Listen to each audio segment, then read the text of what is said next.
أنا كلامي الآن للوالد. مهم جدا أن تفهم أنك سيد البيت، وأنت كذلك الوالدة. لا ينبغي أبدا أن تسمح لأسرتك حتى لو كانوا اعتادوا سنوات طويلة بتفريط منك، يتفرجوا على مسلسلات وأفلام الحاجات الخليعة اللي هي اللي فيها فسق وفجور. أنت السبب في ذلك، وأنت ستتحمل وزر هذا. حتى لو غضب ابنك، مهما كان تعود ابنك على هذا، تستطيع أن تفطمه عنه إن شاء الله بالحكمة والموعظة الحسنة، وكذلك بنوع من الشدة ونوع من الإلزام، لأنك المسؤول.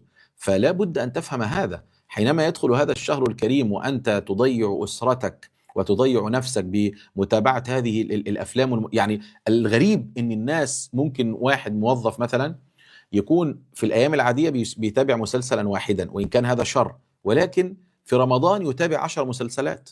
يروح مثلا لو هيصلي التراويح في المسجد 8 ركعات، يعني عند أي مسجد من بتوع السرعة والجماعة، تمام، اللي هو بيصلي سريع جدا، ويرجع عشان يلحق المسلسل ويلحق البرنامج. أشياء تافهة وفارغة. فبالتالي لا بد أن تفطم أسرتك عن هذا، وأن يكون عندك بدائل. هذه البدائل هي أن تحدث أسرتك عن قيمة هذا الشهر وعن منزلته في رفعة الدرجات وفي خفض السيئات.